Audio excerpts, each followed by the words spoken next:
good afternoon and welcome to Afternoon Express. Thank you so much for choosing to spend the next hour with us. Today we're unpacking the difference between happiness and contentment with counsellor Sadia Southgate. Then we're going to show you how to choose the right makeup colour for winter and create a beautiful centerpiece with carrots and tulips. Plus, we meet music sensation Babalwa M and we chat about tomorrow's important elections.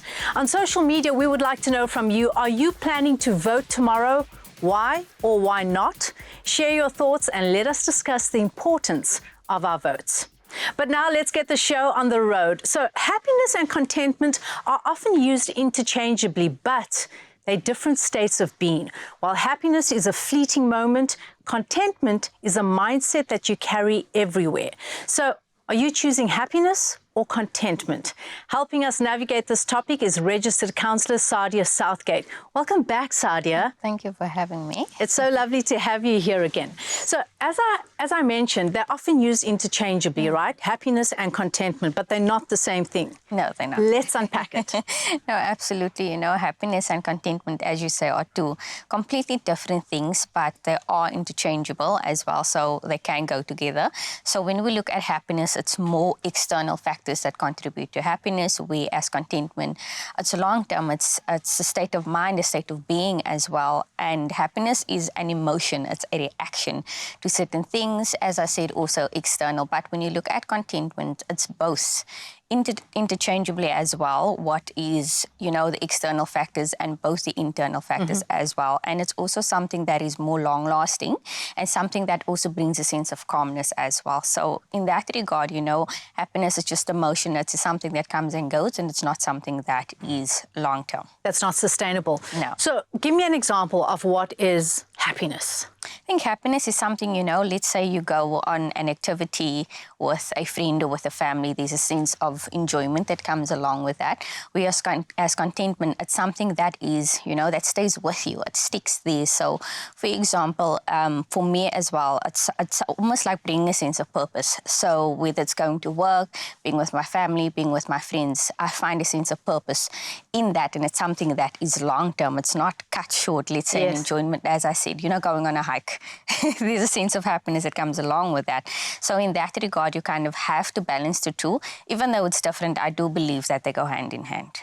I love that. And, you know, I love that you say that happiness is external and contentment is internal, because it's so true. Like, I find personally, happiness can be so short-lived. And sometimes things can make you happy. You, I don't know, you purchase a new handbag or you you do a new activity. But if that is not sustainable for you, it doesn't make you feel grateful for a long period of time.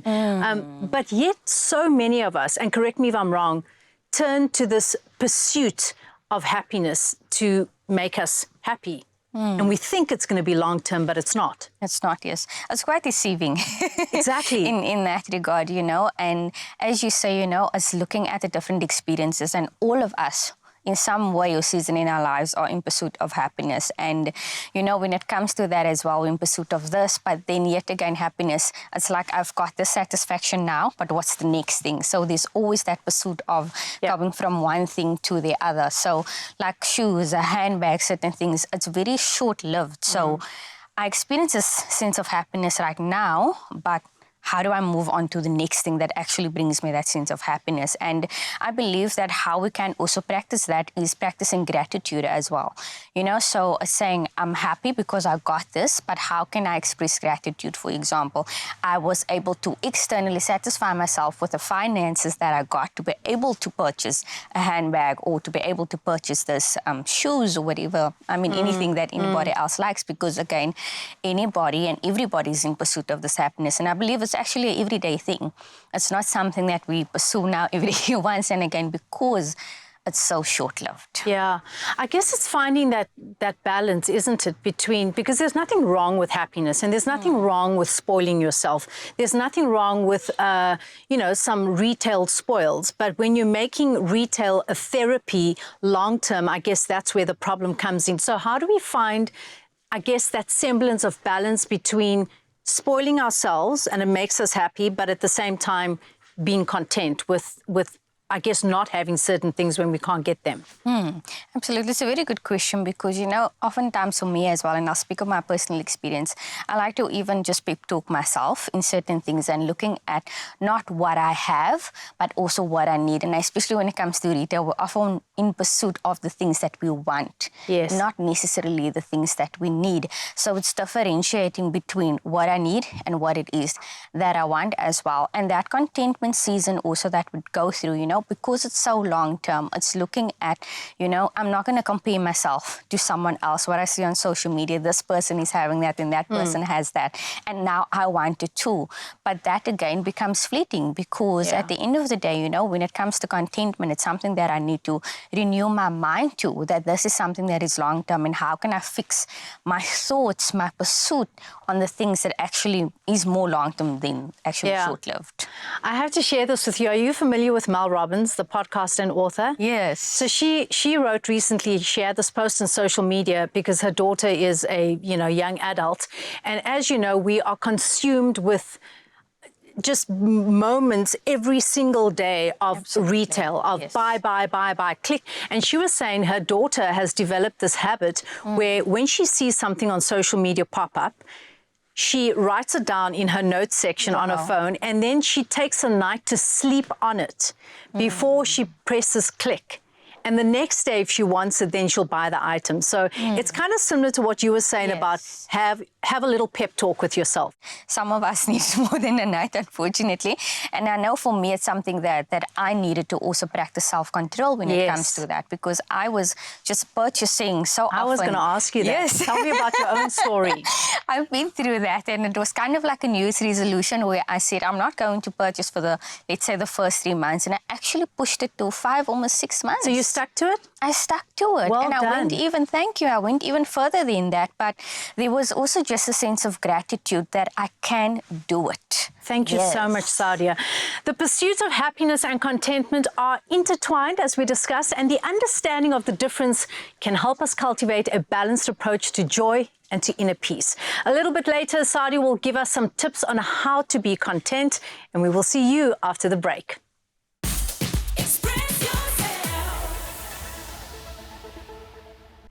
Our pharmacies are on the front line of healthcare.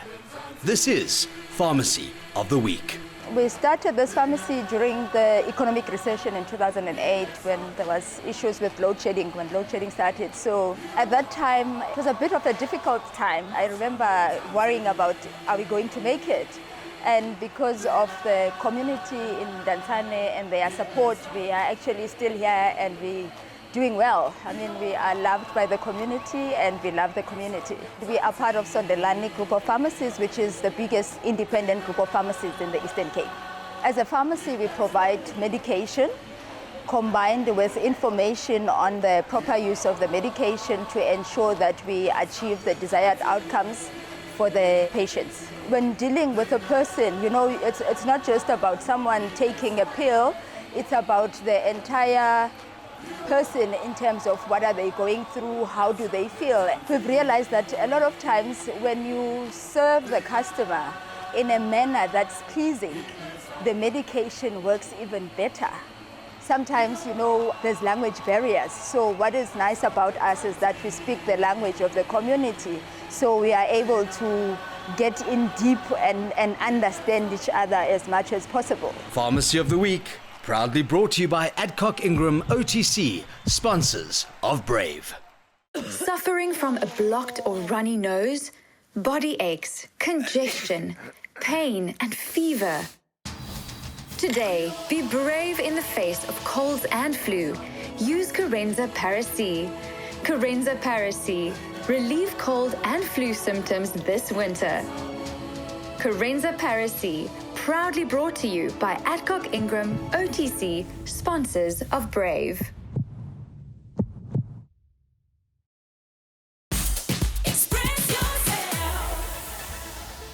Welcome back back to Afternoon Express. Our next guest is gorgeous, super talented and renowned for her distinctive brand of electronic and amapiano music. She made a choice to become a musician and has catapulted her career into absolute stardom. Let's put our hands together for the queen of private school amapiano, Babalwa M. Welcome, Babalwa. Thank you so much. The queen of private school amapiano. What does that even mean, sister? Oh my word, that's such a huge title. Honestly speaking, I feel like I'm just one of the other leading ladies in the amapiano. But obviously, I'm humbled for the fact that my fans actually think I'm the queen of private school. But hey, I love that. And why is that? Is that because you come from a private school? no. Like where does private school come from? No, it's the type of sound that I do. Okay, Yes. private school. Yes. I like that. I'm being educated right now in private school. There we go. Tell us a little bit about yourself, especially for those that are not familiar with you or your music. Who are you, aside from being absolutely talented and gorgeous? Thank you so much. My name is Babalwa, and then M actually stands for my surname. People think it's something else, but anyway, I come from Joburg, Soweto. That's where I grew up. And yeah, I studied singing at church, but obviously that's not what I initially thought I'm gonna pursue. You know, as I grew older, I studied journalism initially. Yes. Yes. How do we go from journalism to being a musician? That's incredible. Well, I've always had a passion for media. However, I just wanted to be behind the scenes. I always had a passion for writing. Yeah, but things didn't go as planned. But here I am. I'm still in the media space, so that's still good. I love that. And when you say writing, do you write your own music as well? Yes. Okay. Do you write it from a journalistic stance, stroke creative stance? Does your journalism hat go on?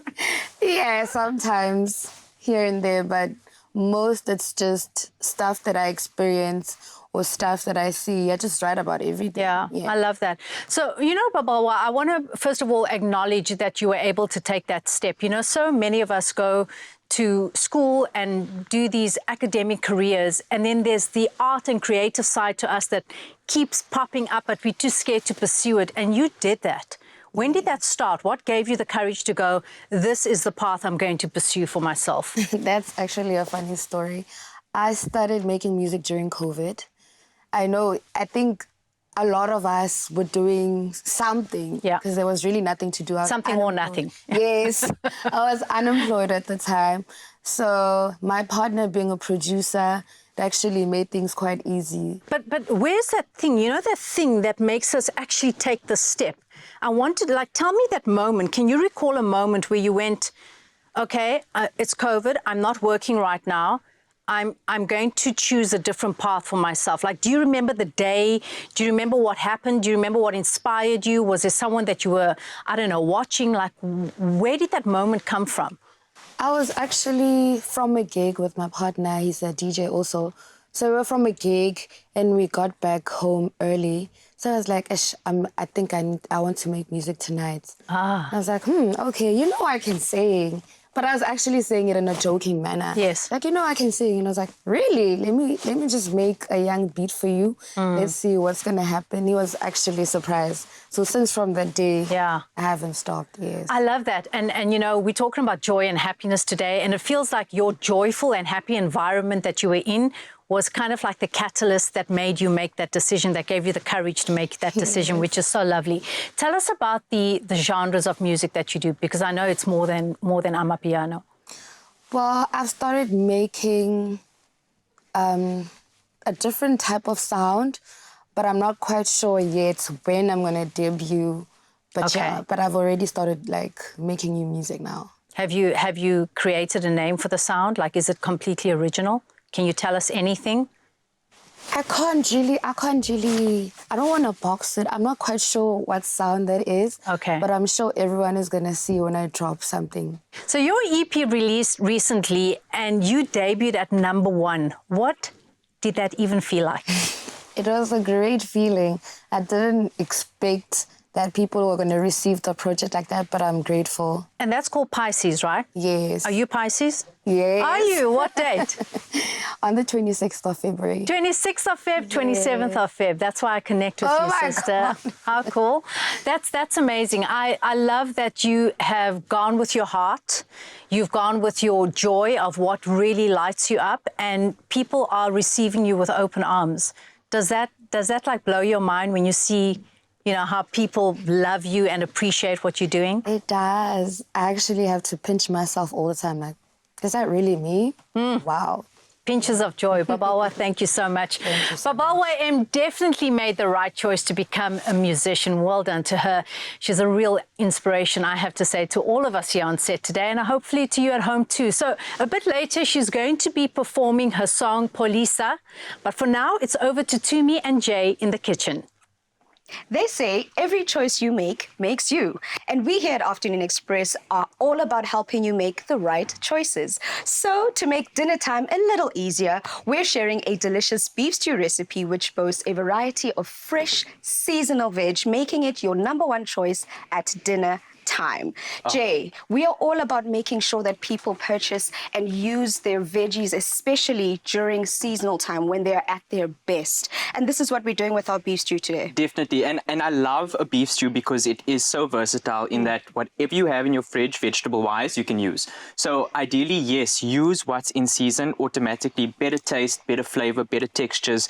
But with a stew, you can get away with the stuff that is sort of slowly starting to go out of season as well. But we're focusing on seasonality today. So I've already just fried my onions, Tooms, right? Gotten them nice and crispy brown. I'm going to add a bit more oil to my pan over here. I love that you've done that because a lot of people don't understand that all of these processes have a reason, you know? Yeah. The reason we started with the mushrooms is one, we don't want them to get too soggy, but two, they impart so much flavor to the dish as you fry them up. So in essence, almost like how it would be if we're searing our meat beforehand, Exactly. in essence, just developing that flavor as it continues to cook. Exactly, and it's all about those layers of flavors and just adding that little touch to each individual ingredient makes the entire dish just sing. So we're going in with some of our other veggie here. We've got some celery, we've got white onions, and we've got some green peppers. Now you'll see, Tooms, that we've sort of chopped all of these vegetables to similar sizes, ensuring that they cook at the same speed and that you also have a nice mouthfeel when you're eating your stew. So we're just going to toss that around, and then we have an array of different spices here to me, and I'm so excited because this is sort of teetering on the boundaries of a curry. I love that, and that's what I love about how we make our different stews. The one thing that I'm okay with when it comes to a stew, any type of a stew, in this case a beef stew, is you are able to get creative as you like, especially in this winter time when people want those hearty, warm meals. You can literally get as creative as you like with the ingredients you put in there, with the stuff that you serve it with, whether you serve it with some rice, whether some pap, it really is up to you. And those spices, like you mentioned, do lean towards the more curry flavor, but it all depends on what direction you want to go with. Exactly, and they work perfectly in a stew. So I've just gone in with some fresh ginger and garlic. I could smell that before you even... Right? We've got some ground cumin, ground ginger, turmeric, again, warming, nice hearty spices for the cold, and then some barbecue spice. We're going to toss that through, and already you can start to smell this coming together, right? And we're just going to toss that around. You can see the pan is quite dry at this point in time, but that's nice to just toast those spices so that they cook out nicely into the stew. All right. And Jay, you were talking about the different veggies that we've got in season, and you touched on the mushrooms, but I just want to give people an idea of some other veggies that are in season at the moment. We've got our peppers, which we've already included. We've got peas in there as well, but we've also got our aubergine. Some people don't know it as an eggplant. We've also got some baby marrow, which is also known as zucchini. We've got some corn. We've got some leeks. All of these ingredients are currently in season, meaning not only are they at their best, but they're also, because they're in so much abundance, they're also great for your pocket, because you normally get them at a much, discounted rate because they normally have specials and stuff in stores. So we're going to go in with our stewing beef over here. Nice, hearty, chunky pieces of meat. And I like to add the meat in at this point so that it gets a bit of a sear, even though we do have some of those vegetables in there.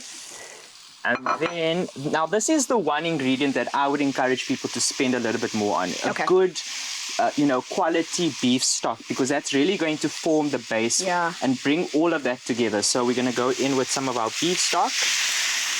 And that's also going to loosen up those charry bits that we've developed at the bottom of the pan as well.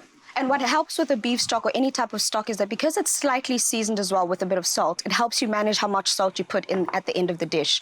So right now we've got the seasoning from the stock. If you want to at a later stage add a bit more salt, then you're able to ensure that you don't add too much. You're going in with the pepper. I love black pepper in my stews, a good solid amount. And then right at the end, so we essentially are going to cook this for about 30 to 45 minutes until the meat is nice and tender tombs. We've got some other ingredients here, some frozen peas over there. And then we've got some cabbage. I love cabbage food. I love when, if I have a choice for what I'm going to make for dinner, it's going to be some sort of cabbage food. With cabbage. Also, again, in season, it's crispy, fresh, adds texture, and also good on the pocket, which I love. And there you go. We're going to let this cook down, and we're going to enjoy this later. I guess South Africa, to get this recipe, all you have to do is head over to afternoonexpress.co.za for the full ingredient list. But after the break, we will give you some tips to help you embrace contentment and find joy in the present moment. But for any young chefs out there, we have some great news. Take a look at this. Attention, all you passionate young chefs in the making. Are you between the ages of 13 and 17? Do you love making magic in the kitchen? Then this is your chance to shine on TV. Enter to be a contestant on the Tastemaster SA Junior, made with love by Clover, and stand a chance to win 150,000 Rand. WhatsApp a video showing us your baking skills or enter on the tastemaster.co.za. Entries close 31st May. T's and C's apply.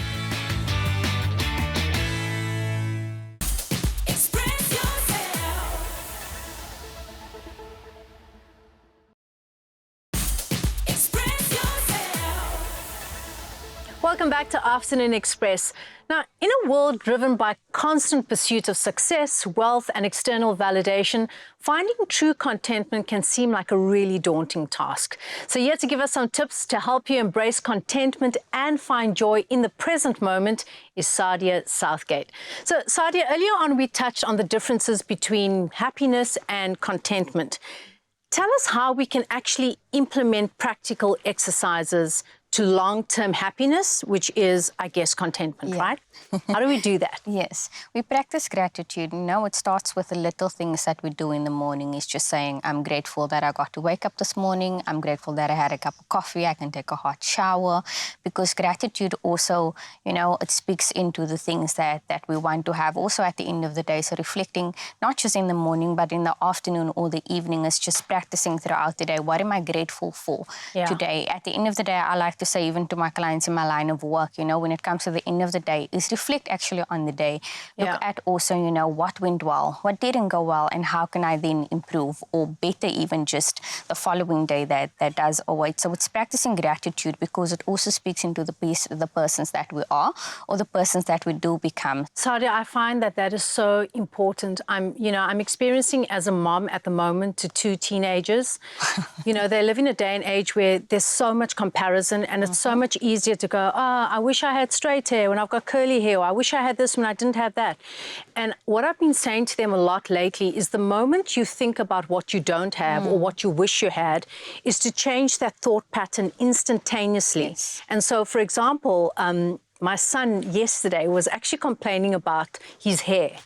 And immediately I said to him, do you have eyesight? Do you have your hearing? Yes. Do you have limbs? Like, what can you pick out in your physical body that you do get to have and you do get to experience in its fullest version? Yes. And it was so interesting that the minute I said that, it kind of diffused what he was complaining about. And that's, I think, the biggest reason why I particularly love the concept of practicing gratitude is that you zone into what you do have and not what you don't have. Yes, absolutely. And I like to say this, it's a simple example also, is going to the gym.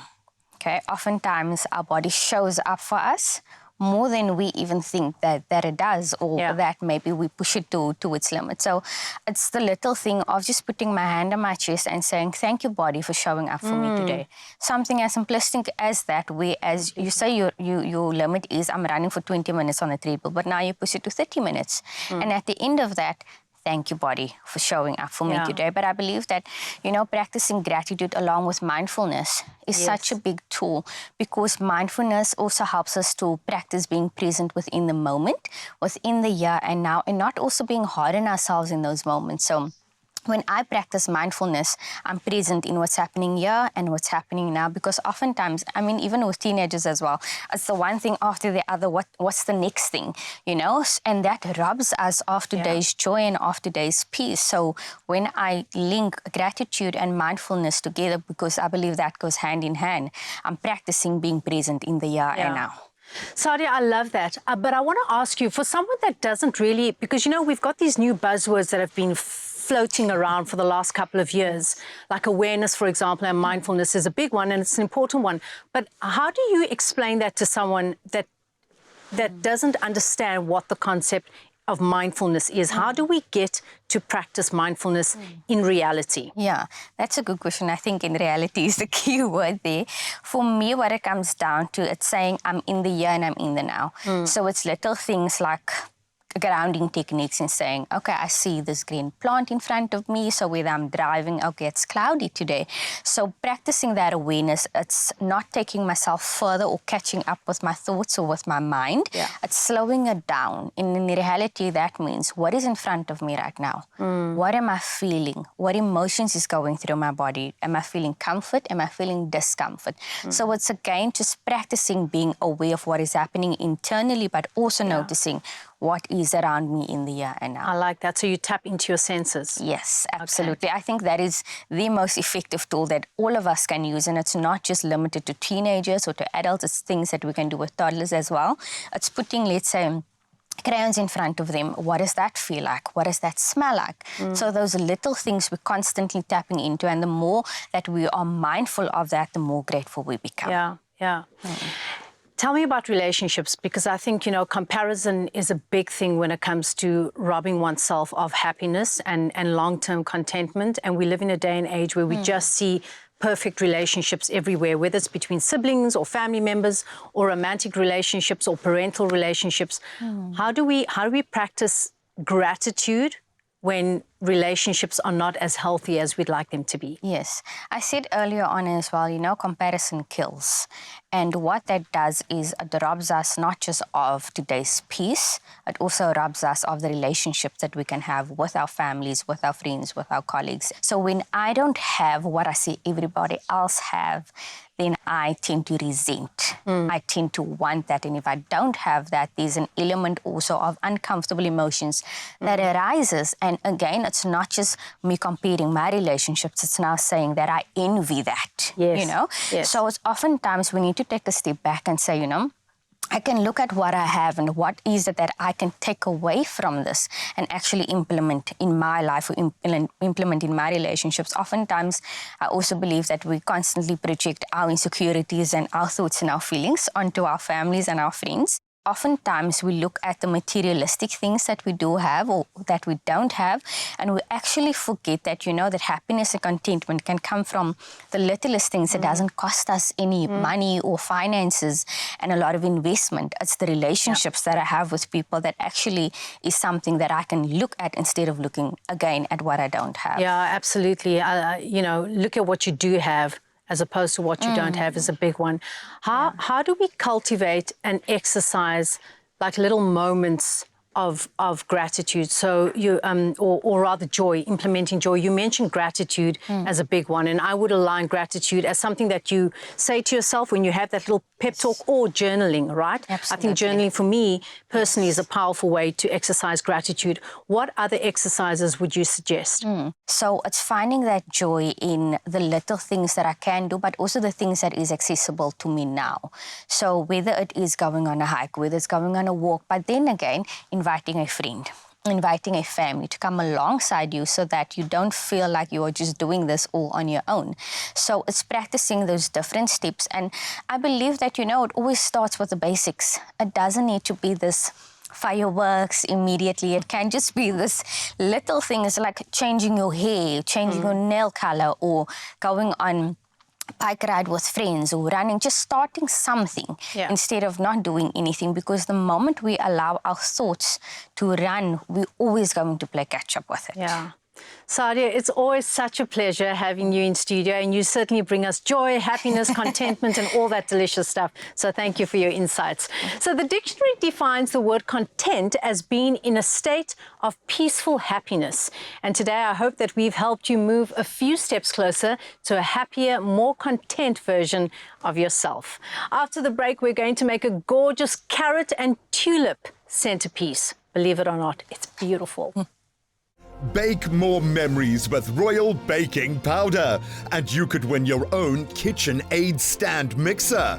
Be a part of the Tastemaster competition action by watching the show and baking a creative interpretation of the week's theme using Royal Baking Powder. Then upload it to socials by replying to the competition post, including hashtag the Tastemaster SA and hashtag Bake More Memories. Don't miss the Tastemaster SA every Tuesday evening at 7, repeat Wednesday at 1 and Sundays at 4 p.m. on SABC2.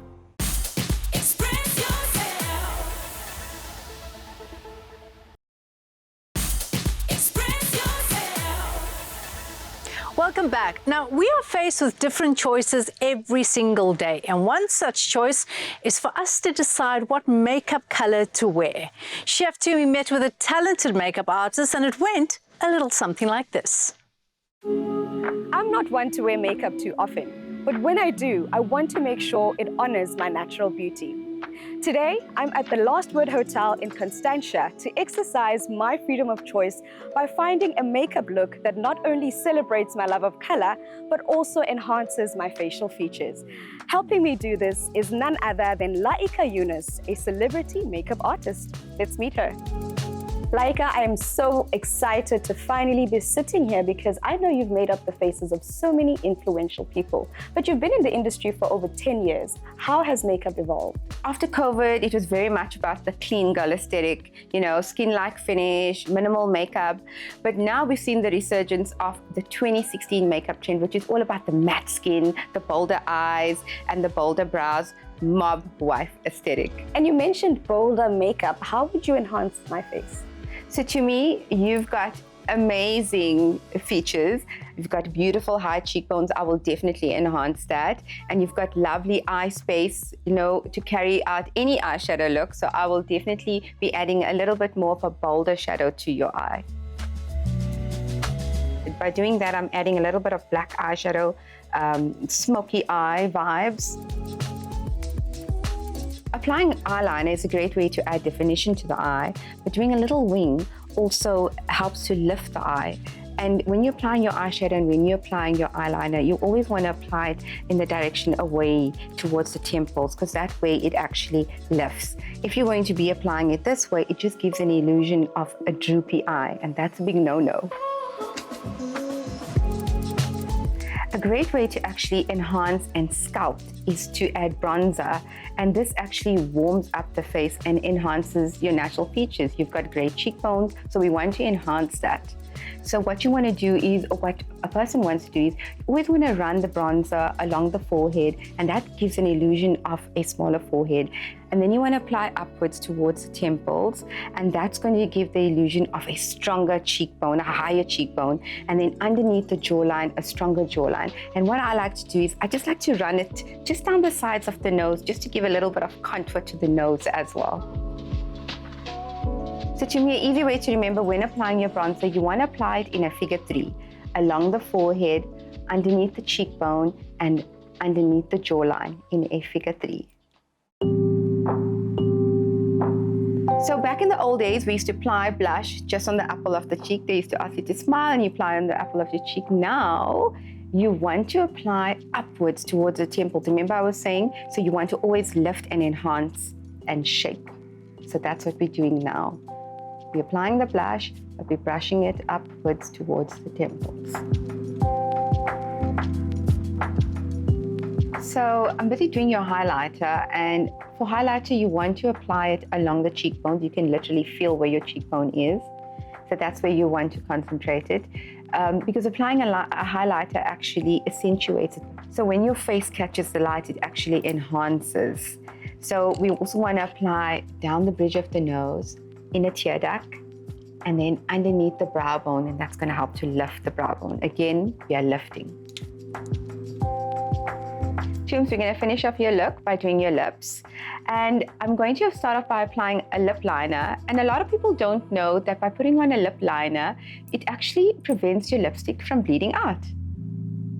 When it comes to lipstick, anything goes. The choice is yours. Whatever you are feeling, whatever you're wearing, match it to that. To me, your face is done. You're looking fabulous, doll. But I also just want to say that before makeup, it's also imperative that you have a great skincare routine, a daytime routine and a nighttime routine, finding products that work for you and sticking to that. And using sunblock every day, even on the rainy days, even on the cloudy days, you need sunblock. As the saying goes, beauty is in the eyes of the beholder, and I hope today we've equipped you with all the information you need when choosing the right makeup product and makeup artist. I am so inspired by those colors and all those insights. Thank you so much, Tumi. Now for something unique and a little whimsical. If you are stuck on decor ideas for your next dinner party, then why not choose to go for this carrot and tulip centerpiece that'll add a vibrant charm to your home. I'm joined by Jay, who's here to show us exactly how to do this. Jay, my mind is blown. I would never have thought about this. I've just been laughing and smiling because doesn't this bring you so much joy? Absolutely. But is this your idea, or is this something that's going viral right now? I've seen this all over TikTok, all over social media, and I thought, why not? It's absolutely love beautiful. it. I love it. I love it. You know, tying into the whole theme about choice and about seasonality, for instance, carrots are definitely in season. And I just think it is just a wonder that flowers like these tulips can grow in the middle of winter, which I absolutely love. So do you want to get into it? Yes, please show me how. So I think the star of the show are these amazing carrots. I mean, you can see that they've still got their ends on, and I think that it's also just showing or paying homage to the farmers out there that take so much time to produce this produce, and we've used the entire thing. I really love that you said that. You know, Jay, we often buy carrots depending on where you're purchasing your carrots from, and you're only getting the carrot itself and not the flower. And it's so pretty to see a carrot in its entirety, and I think that's what brings us great joy, is seeing this carrot in its fullest form. Definitely, and that's why I've chosen to showcase this, because I think it, one, highlights, you know, choosing best choices in terms of seasonality and what's available produce-wise in South Africa.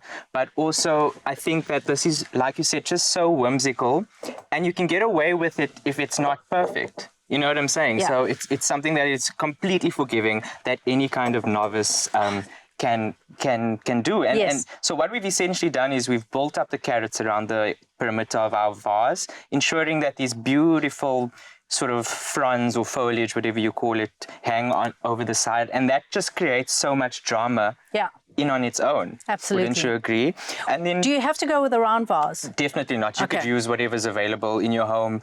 You could scale it down, for instance, have a couple of carrots maybe with a couple of flowers, but I think something quite substantial really showcases this. And we've got some really hearty carrots. So it's quite nice for them to stand proud in a bigger vase. So I think that's why I've chosen this. And obviously your vase has got to be see-through, otherwise you don't get to see the drama of all of this. That is the drama, right? So I have to ask you this, though, Jay. Can we eat these carrots afterwards or no?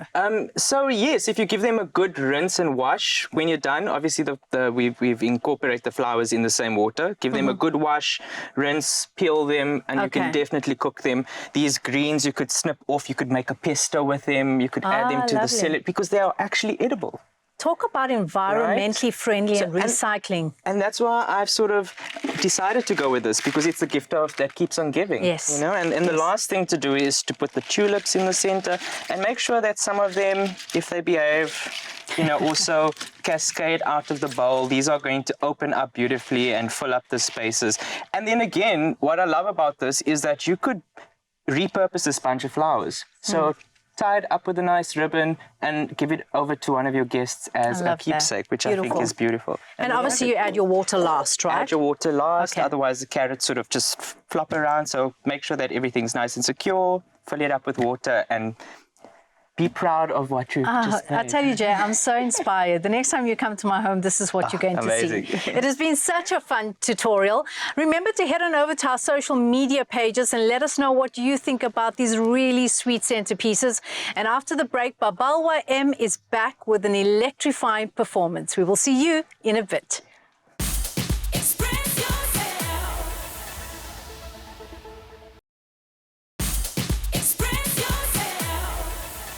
Attention, all you passionate young chefs in the making. Are you between the ages of 13 and 17? Do you love making magic in the kitchen? Then this is your chance to shine on TV.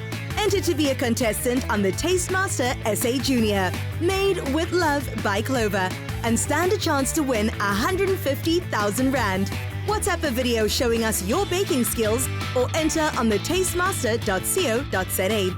Entries close 31st May. T's and C's apply. Welcome back. Now for the moment we've all been waiting for. Put your hands together for Babalwa M performing Polisa. Take it away.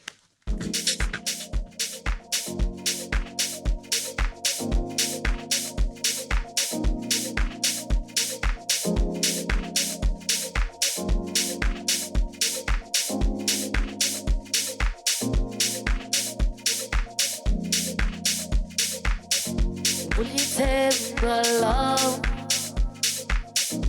andikwazi nokulala ndivusa imibuzo ingabe siyophelela phi ebuhlungu inhliziyo tulisa umphefumulo. So got love. When they pull it, you say, hey, hey, hey, hey, hey, hey, hey. Police and DC, you're done.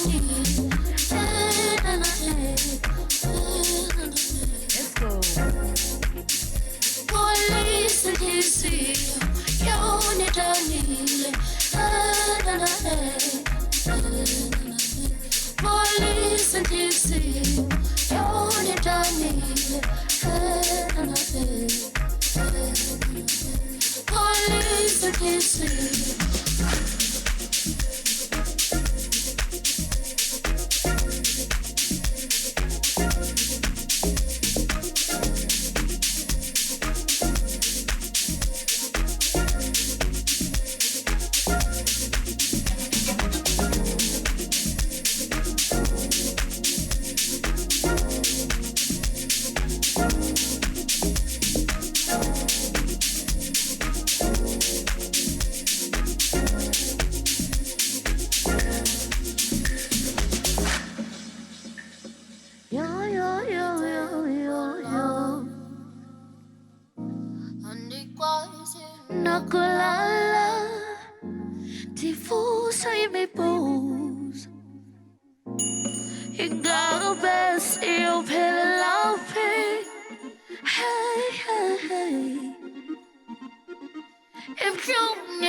Hey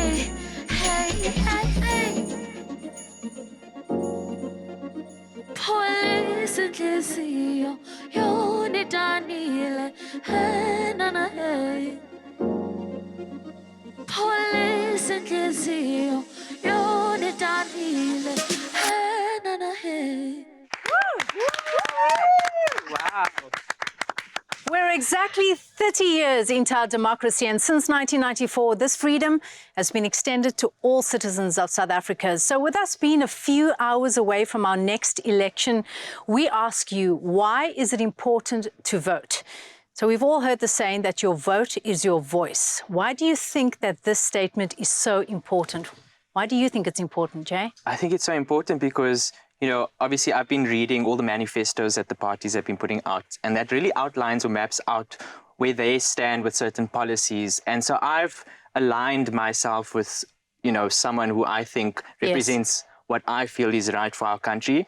And to be able to go out there and make my mark means that I'm actively participating in this democracy, which is so exciting and thrilling. I have goosebumps. Yes, I love that. So Tumi, I don't know how long you've been voting for, but do you agree that this election, there's excitement around it? Like, I don't want to say never before, because the 1994 election was incredibly exciting. But are you feeling the buzz in the country this time around? I definitely am, and I think for me it also has a lot to do with the new generation that are coming into this space. Yes. The one thing I've seen about the youth of today is that they're very vocal and they stand for what they believe in. If there's one thing I'm looking forward to is seeing what they think of our country and its future. And like you said, your vote is your voice, to hear exactly what they've got to say. And I think this is the opportunity we all have as a country to voice our opinion with our vote. So I have to ask you guys this. In terms of your vote, what is it that you're most aligned with? Like, if it could be anything from education to